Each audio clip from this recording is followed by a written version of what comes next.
Agile marketers, they do things in terms of a little idea that they try to see, how can we test this idea? We test it out, we get the data, and then we improve upon it. And we're doing that iteration before we spend the big dollars on the campaign, okay?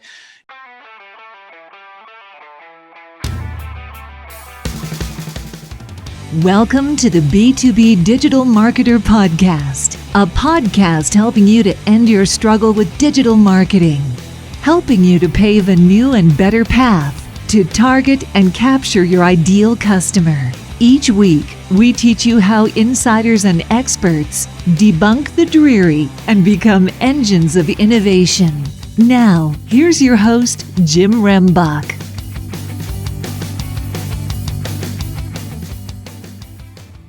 Okay, B2B DM gang, I am excited today because I have already had a great conversation. We're going to make sure that we pull it onto this particular episode because I have Jim Mule with me, who is the titan of Agile Marketing.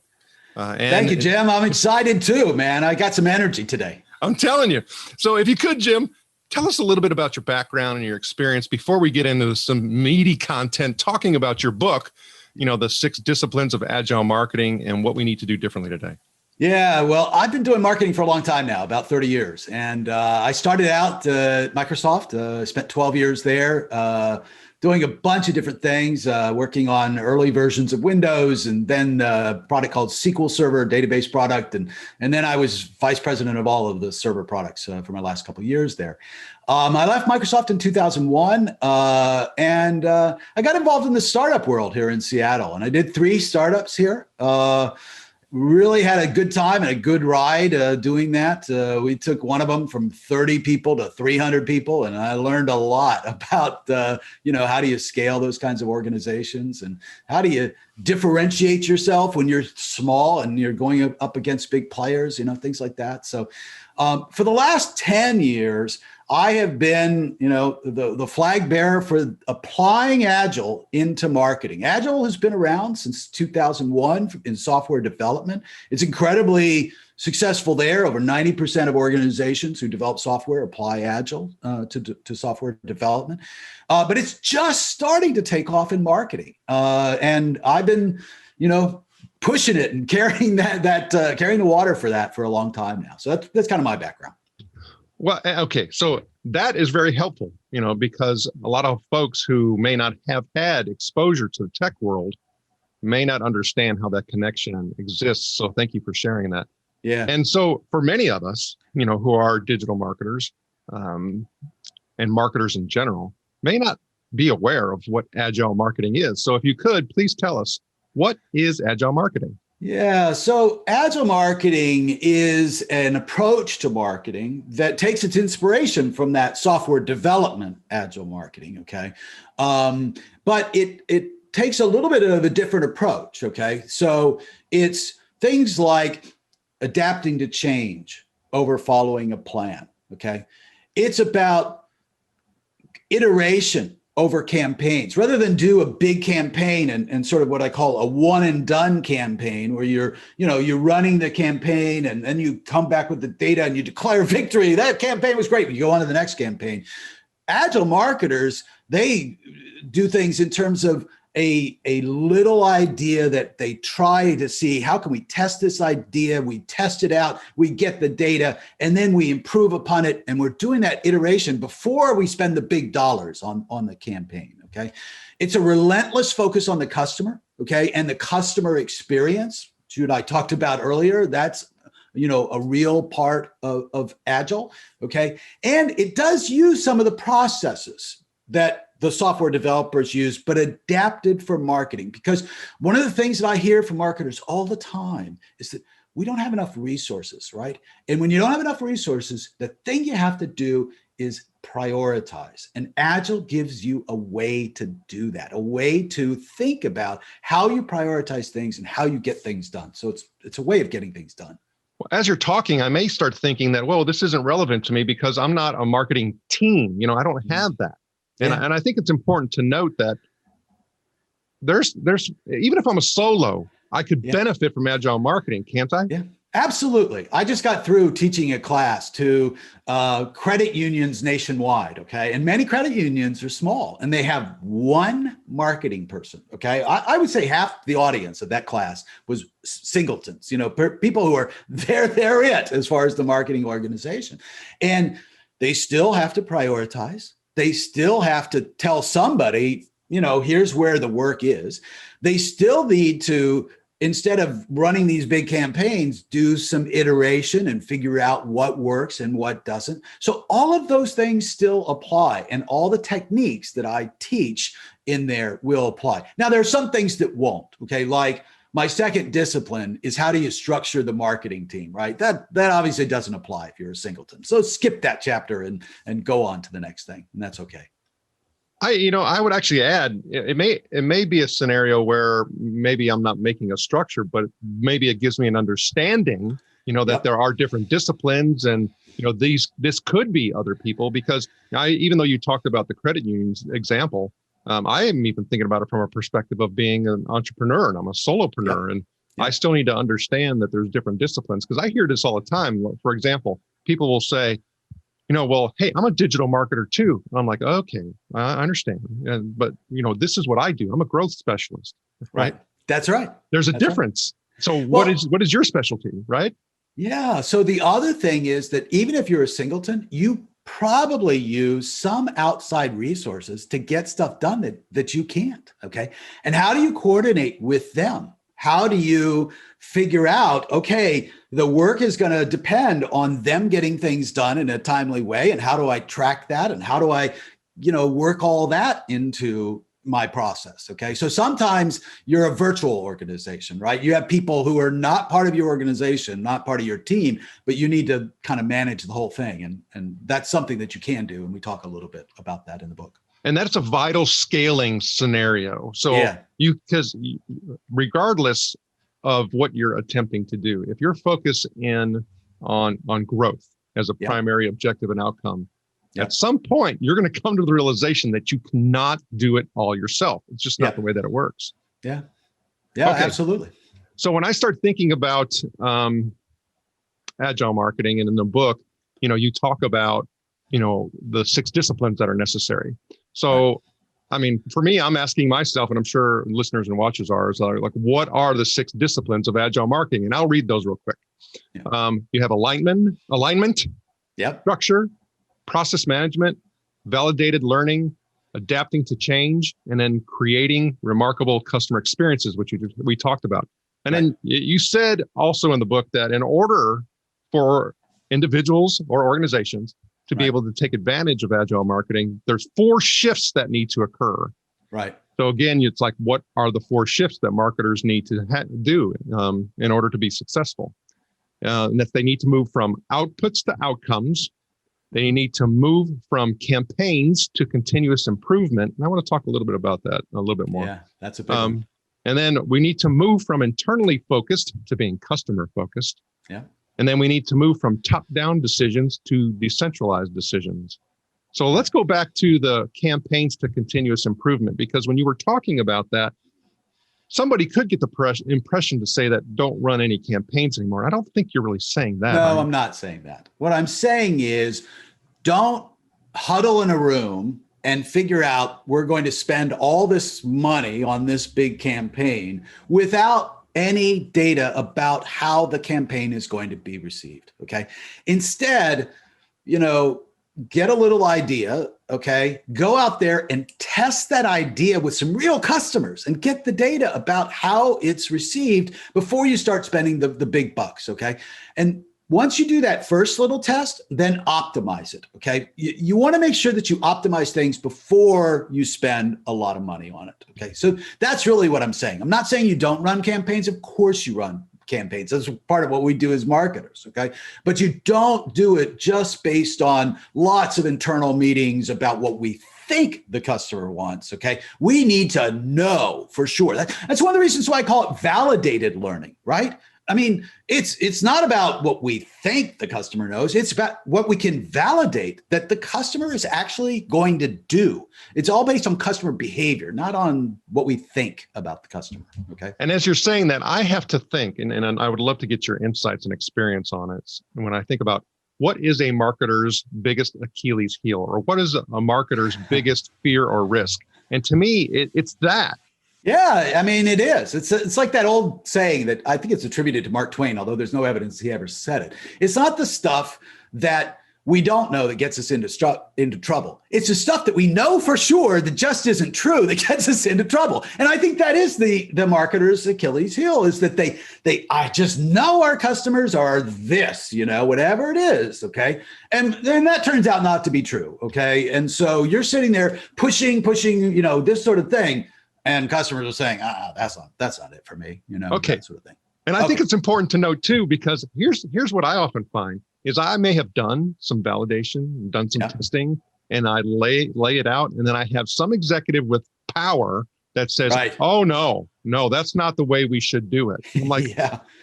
And then and essentially talking about Achilles heel, they just sliced mine. And then so therefore it's not going to have the effectiveness that it could have had otherwise, but yet I got to do it anyway. Yeah. I tell a story in the book about an example of that very thing. Okay. Where a guy, I'm going to forget his name right now. Okay. I've got the book right here. Let me just grab this thing. Okay. So I got to hold this up. Sergio Ziman. You can't see it with my background here. Sergio Ziman, The End of Marketing as We Know It. It's a book from the 90s, I think. It's a long time ago, but he was the first chief marketing officer. I mean, literally the first guy to have that title. Okay. And he was chief marketing officer of Coca-Cola. And he tells a story in the book about how he went into the new CEO, a guy by the name of Roberto Wiseman. I'm not sure if I'm pronouncing that right, but anyways, a really legendary CEO at Coca-Cola. And he showed him the ads that they were currently running. And Roberto said, I don't like them. And Sergio said, respectfully, I don't care if you like them, okay? Because unless you're going to buy $1 billion worth of Coke this quarter, I'm not selling to you, okay? I'm selling to these kids who like the Coke and all that sort of stuff. Let me show you the data that shows when we run these ads in these, particular areas of the country, how it's improving our market share against Pepsi, okay? And to Roberto's credit, he said, okay, from now on, don't show me the ads, just show me the data, okay? And that's a good CEO. That's what you want, okay? It's not that they can't be part of the decision, but they need to do that based on data, just like the rest of us do. Instinct, how many times have you run an ad and you think, you do an A-B comparison, and I think, I know A is going to win, and B wins. I get surprised, not all the time, but I'd say, 30, 40% of the time, I get surprised, okay? I don't want to miss those opportunities. I want to test those things. And I think that's vitally important because we're talking about intuition, gut, bias, and that's another thing that could be a marketer's Achilles is because it's that differentiating point. So even if you say, gosh, I've been doing this for an extremely long time and I've done all these tests and I have this previous data, and you know what, we can just let this one run. It's that little difference of just a few percentage points that could mean the difference between being viral, right, and just being okay. Yeah, that's right. And the other thing about experience is, okay, I have the experience of, all these years that I've done marketing, but the world's changed, and my experience may not be current. Okay. That's another reason to always be testing. Okay. Is that the world changes. Okay. And you've got to realize and pick up on those changes as soon as they happen. Okay. That's very true. If you can do that, if you can pick up on the changes as soon as they happen, you're going to be ahead of 90% of the other marketers out there. Right. So I think talking about being agile, right, and having the agility to spot it, test it, run it. Yep, that's right. Okay, so you bring up a really good point because I was just doing some calculations on a case study that it didn't end up being a case study. It turned into one because of what happened on LinkedIn, where I was doing some content marketing, and I experienced I got the number here, 726.93% improvement on my marketing or on my content engagement on LinkedIn because of what I had done. And Right. I'm like, that, I mean, I used to be able to do that with, a few years ago when there wasn't as many people, Right. that were doing digital marketing, B2B digital marketing. To get that now, I'm shocked. Yeah. I'll have to go run the numbers again. And the thing is, whatever you did differently, you probably expected to get some kind of improvement. But I bet you didn't expect to get 726%. No, okay? Not at definitely all. not. Right. Not even close. So, not even close. And so that's when the magic happens, is when you do those kinds of things. So that's why I have to go test my numbers again. There you go. Yeah, that's right. That's right. Absolutely. I love it. That's the thing. Okay. So that leads me to, and we've kind of hit on these a little bit, but I think we need to be a little bit more succinct, is, what should, or what does, a B2B digital marketer need to be asking themselves today?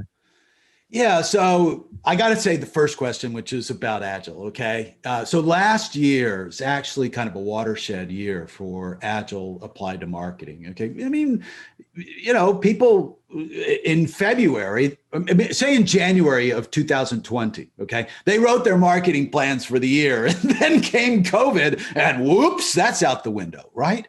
And so a lot of people started saying to themselves, look, I've heard about this Agile thing for years, but I haven't done anything about it. Maybe this is the time to do it. Okay. I've seen some really interesting statistics on this. One organization, just fresh data, said that 85% of marketers are looking at converting to Agile as their way of managing marketing in the next 12 to 24 months. Okay. 85%. There's another study that's about to come out. I haven't seen the data yet. I know it's finished. This will be the 4th annual survey of Agile marketers. Okay. Last year, it was right around 42%, if I remember correctly, of marketers who were applying Agile. I expect this year it's going to be over 50%. At least I'm hoping that it will be. And that's kind of a watershed percentage, of people who are doing that. So I think you need to ask yourself, if you're a B2B marketer, what's your strategy in regards to Agile, right? If you're already adopting it, then you need to say to yourself, am I just doing Agile? And by that, I mean, you're holding stand-ups and you're applying Kanban boards and that sort of stuff. Or am I being Agile? What I mean by being Agile are those things that we talked about with the shifts, right? Am I focused on outcomes over outputs, okay? Am I really doing continuous improvement over just running campaigns, right? Am I really customer focused, okay? And are decisions in our organization decentralized? So you got to ask yourself, how am I doing that if you're already practicing Agile? If you're not practicing Agile, you got to ask yourself, well, why not? And what's our plan? Do we have a plan to get to Agile in the next 12 to 24 months? So I think that's an important question. A second question that I think is really important for people today is B2B marketers in particular is, are they getting the most out of their account-based marketing strategy? Okay. A lot of people are doing ABM, but are they doing ABM right? Are they getting the right things out of it? Okay. One of the things that I don't see enough people doing in ABM is focusing on their existing customer base, right? Those are your best customers. You can grow that existing customer, and double them. That's as good as bringing in a new customer of the same size, right? So there's a lot of things that they need to be doing there. And then the third question I think they have to ask themselves is, what is their strategy regarding AI, right? For many years, I thought AI was, just a buzz thing, right? I don't think it is anymore. I'm seeing some real applications of that, right? We talked about credit unions earlier. My local credit union, the one that I bank at, did a project using AI where they customized the mails that went to all of their members, okay? And they went from like 17 emails a month on average that were not customized to 2 very targeted emails, okay? The result was like a 10% improvement in their loan volume, which for a big credit union, that's a big deal, okay, to do that. So I think people have to think about their AI strategy. That's something I'd be asking. Well, I think those are really great points. And I just want to make sure all listeners and watchers are aware that we are covering on the B2B digital marketer AI for content and being able to create content that's going to be more effective and rank better. We're going to be doing that. We're also focusing in on something that you had talked about, which I call, our digital activity ROI. What are we getting from a value perspective? Because that also ultimately leads me into a question that we must answer is, what do marketers need to stop doing? Yeah. One of the things that I see is they need to stop focusing on leads as much as they do. And that may sound kind of heretical, okay? But I get so many people there focused on how many SQLs am I delivering, right? Classic B2B thing. Look, it's not about the number of SQLs. It's about the revenue that you're contributing. Okay. So if I get just 3 SQLs and they generate this much revenue, that's better than having hundreds that don't generate. So it's quality, but it's also the pace at which that revenue comes in. Okay. And understanding how I think today for B2B marketers, it's all about helping businesses make those decisions. They're in the driver's seat today. It's shifted. Okay. You're not in control anymore. The customer's in control. That's just a fact of life. Okay. And so you got to help that customer make a better decision and do that more quickly. Okay. And that should be your focus, not on SQLs.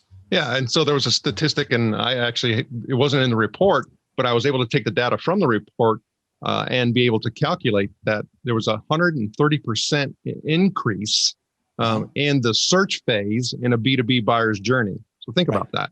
Yeah. I myself, in a different passion, have it's a leadership development system and platform for customer service frontline leaders. It's called Call Center Coach. And in Call Center Coach, we really focus in on the entire blended learning process, and being able to look at that whole transformation is critically important. Yeah. And we use, a whole lot of different things associated with content for those people who are trying to obtain and not. So here's what happened to me one time. Lady calls me up and she says, okay, we've done all of our due diligence and we've looked at all of our different options, and we have 20 supervisors that we want to enroll in your program. And I stopped there for a second. I said, who are you? Exactly.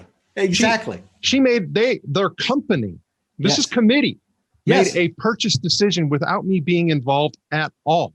Absolutely. So I have a statistic for you. Gartner put out the statistic several years ago that on average, okay, your example wasn't average, but on average, buyers are 2/3 of the way through the buying decision before they ever contact anybody at the organization, right? So in your case, they were 99% of the way through, okay, before they contacted you. So, that's on the tail of the average. But what that does, because this is really important for marketers to understand, is it shifts the balance between marketing and sales, right? Because now marketing has to carry the water for 2/3 at least of the buying process. And that means marketing needs to be doing some things that sales used to do, okay? And they need to make sure that they are helping buyers get through that buying process as far as they can to get those things to sales. So I'm glad you said that. Now, I actually offended somebody in sales because what I said was my objective as a digital marketer, a B2B digital marketer today, is to, because of all these statistics and the way that the market has changed, is to make it to where it becomes a scenario where the sales group is taking an order. They're like, we're not order takers. Yeah. They get offended. Yeah. Well, no, but they're not. Okay. There's still that critical third.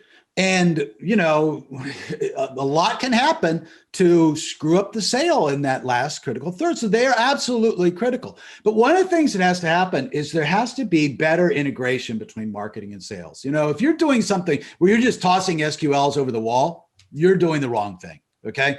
You've got to be in there with sales and absolutely working with them for that last third. Okay. You need to be providing them the sales tools. I mean, that's part of what ABM is about, right? Is really working closely with the salespeople to close those larger accounts. So, sales is still critical. They're not just order takers, but marketing can't just hand things over the wall. They've got to be integrated with sales for that last third. And that's part of what we put together in the digital activity assessment. It's a very short, quick assessment that we put together based off of all this data that's post-COVID. Yeah. And what it does, it gives marketers a really quick understanding how they are currently faring, in all of their digital activity because of what you and I were just talking about. Yeah. Things have shifted. And so that what I need to stop doing, there's probably more on that than you would have ever imagined before. And do you mind if I relate that back to the book for a minute? Because I want to talk about that. So the first discipline is alignment. And the first place to get alignment is with the sales organization. Okay. When I used to teach this course in person, and I don't do that these days, but I do a virtual version of this. When I taught it in person, I said, okay, make sure that sales is there for lunch for one of the 2 days in which we're teaching. We brought in sales for lunchtime, and then we sat down and had a conversation with them about what is marketing doing well today? What is marketing not doing so well today? If you could have marketing do one thing in the next 60 days, okay, what would it be? They're just little simple questions of asking of sales, but that getting sales to be actually working with marketing and regard marketing as having value. Okay. I mean, it makes a huge difference in the organization if marketing and sales are working together and they respect each other's contribution to the process of helping the customer make the best decision. Most definitely. So I think the shift is really the important part. When you start talking about the alignment, I think we all have to take a step back and say, okay, what I was doing may be a lot of the things that I need to stop doing. And we need to start some things that are new or put more effort into things that we already have. And part of that comes into budget, right? Yep. So if I'm looking at, hey, I'm now a B2B, digital marketer, I have a budget. If I do have the authority to move and reallocate, where should I be pulling from and applying to? Well, the obvious thing that we stopped spending as much on was physical events, right? And trade shows and things like that. And thank God, because even before COVID, I never thought those things were very valuable. And I would have told people to shift money from those anyway. So then now we're doing virtual events, okay? But don't think about shifting all that budget to virtual events, because I think virtual events are best when they're low budget and authentic, okay? You should not have a big budget for virtual events. Time, yeah, you want to spend some time on that, okay? But you want to spend your time on differentiating yourself, and that doesn't require money. It requires thought. It requires, doing things differently, okay? The other place that I would shift is the digital advertising. Digital advertising can be valuable, but boy, there's so much competition there, to do that thing. And I would shift that into some other areas, like I mentioned earlier, a sophisticated ABM strategy, and doing that. Now that may require a little bit of a budget on the digital advertising to do that sophisticated ABM strategy. And that's fine, but the advertising has to be handmade to a strategy. And it shouldn't be the thing, this is how we do our thing. We're spending these big bucks on advertising. No. You do these other things, and advertising supports those things. So that's how I'd shift both the budget and the mentality of the organization. And as you're talking, I even started going back to what we had referred to, meaning that, hey, I'm a solo. Well, what does that mean for a solo? That means that I'm really paying attention, because I can still do ABM even if I'm solo. Sure, right? Absolutely. But I know that, potentially this person is a buyer and this part of the organization, this person is a buyer, this person is, and I need to talk to each one of those. Otherwise, you're not talking to anyone. That's right. And I've seen people say, okay, this is my, communication and connection strategy, my indoctrination, my welcome series, whatever you want to talk about. Right. And it's like, well, you only have one. Yeah. That's all I need. No. You got to have multiples. Yep. You got to customize it for people. It's not the way that it works. Yeah. Okay. So if we start talking about, and I think you may have hit some of these, but I want to be more succinct in this. What is currently overrated with B2B digital marketing? Yeah, I was talking about leads. What else is overrated? You know, I don't know. I mean, that's the big thing is the focus on leads. Other than that, there's still so much to do. And the hard thing today is that you almost have to do all of it. Okay. You can't just simply, do this one piece of it, because it's all the pieces working together that really make the difference. So I think in the book too, you also said this, and this is maybe where I think clarity may help with this particular question, is that you talk in the book about how, while we have this model, while we have these disciplines, while we have this, transformation that needs to take place, it's not a one size fits all. No, it isn't. That's right. And so you need to figure out what's going to work for your organization, right? And I talk about that in terms of, I do think the very first place to start is alignment. Okay. If you don't get alignment, you're not going to be doing the right thing. So you kind of have to go through that discipline first. Okay. But for example, structure, the second discipline, maybe for your organization, maybe not. You're a singleton, it applies, but that may not be the next place that you want to spend some time on. Okay.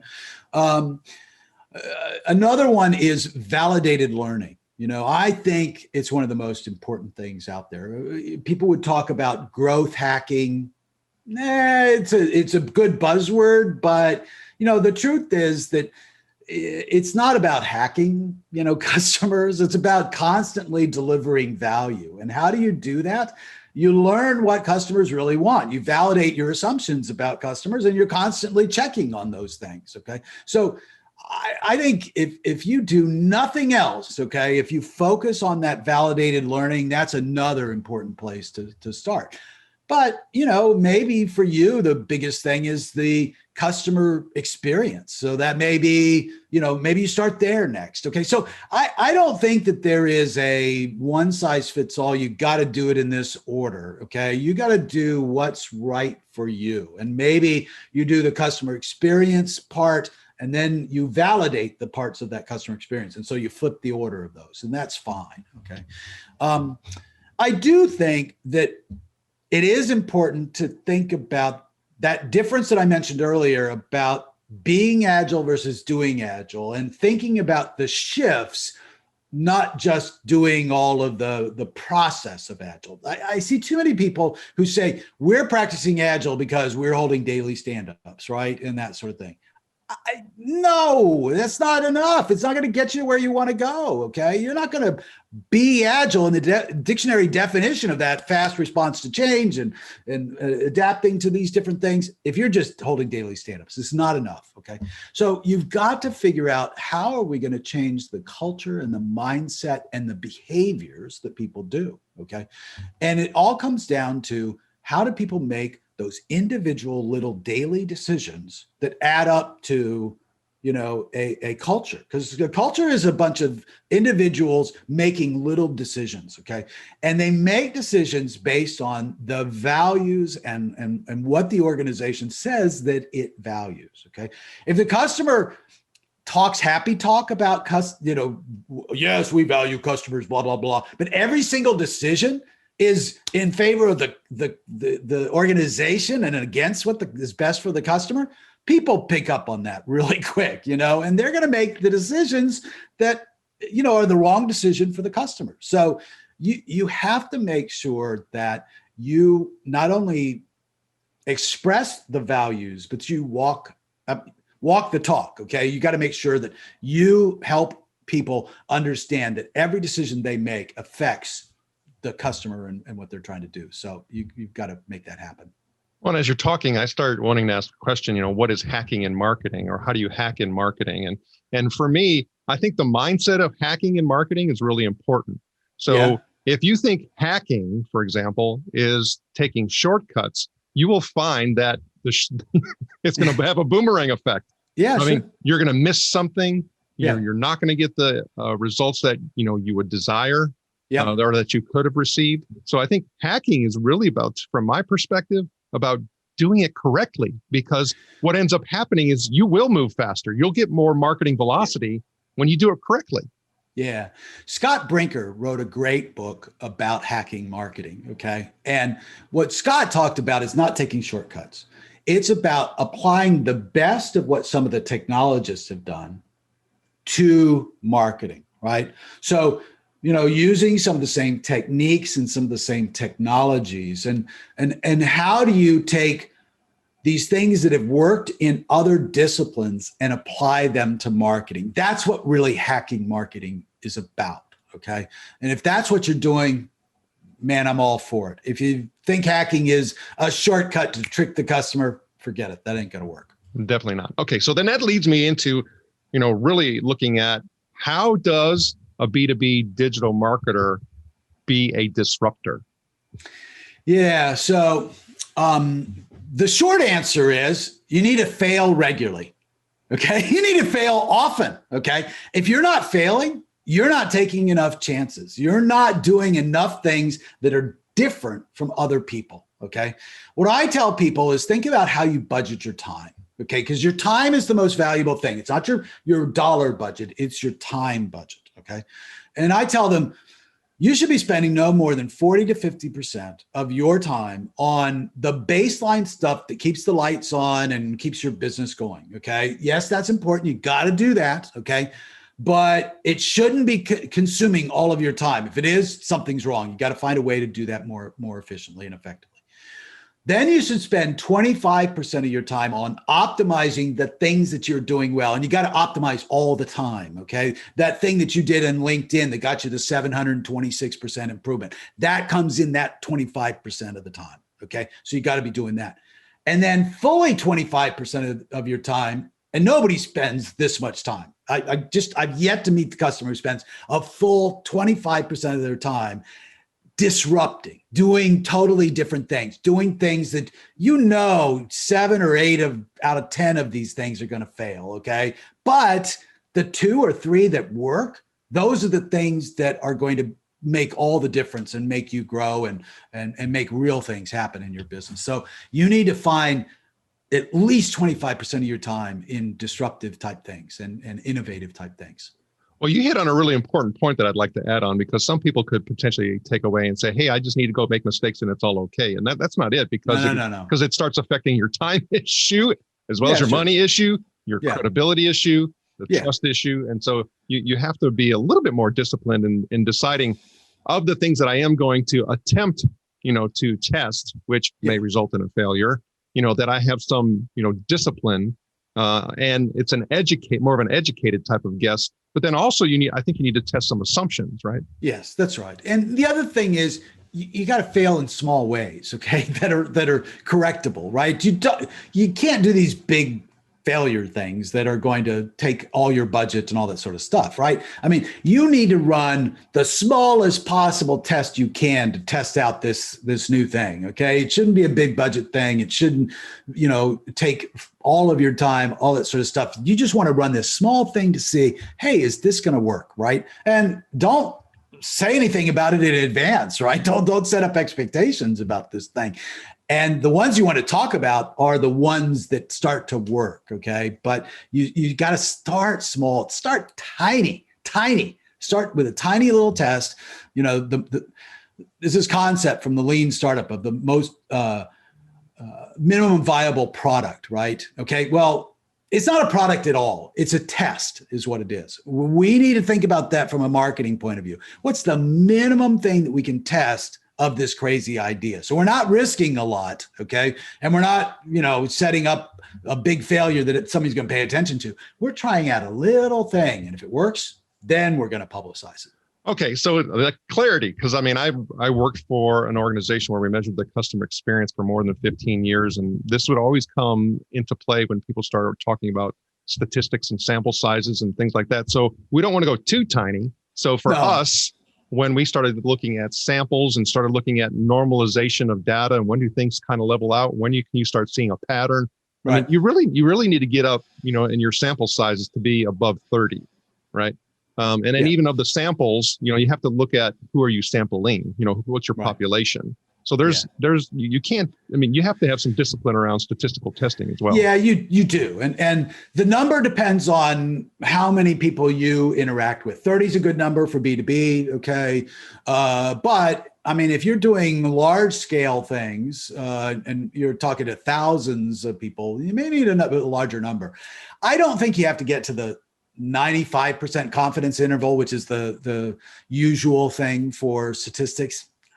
80% is good enough for me to start experimenting on something. So yeah, and then I would dare say then also it's graduated. So I don't necessarily say, hey, I have 80% confidence in the responses, and so therefore now I'm pouring all this into it. No, that's right. Maybe we raise it up a little bit and tweak a little bit and iterate, and I think that's all part of the agile discipline. Yeah.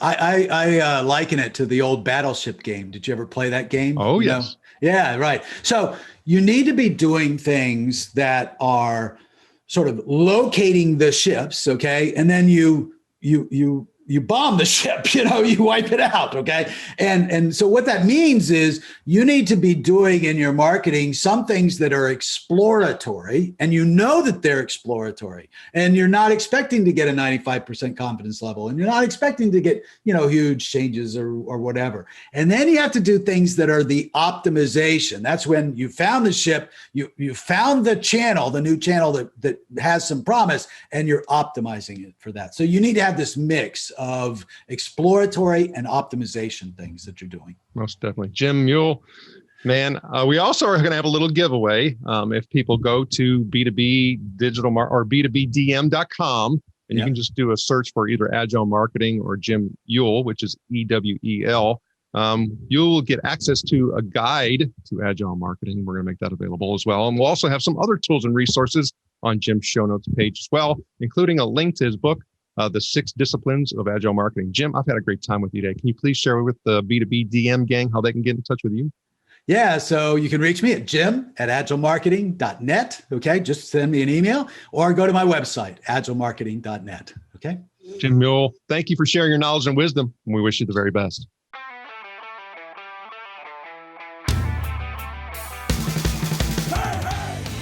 Thank you for joining us. Go now to join the B2B DM gang in the B2B Marketer LinkedIn group, where you can connect with other B2B DM disruptors and get access to our B2B DM cheat sheets, checklist, and guides. While you're at it, if you found value in this show, please help by going to iTunes to rate, review, and subscribe. And share the show on all of your digital platforms. Be sure to tune in next week for our next episode. And always remember, you can automate your lead capture, but you must lure your lead.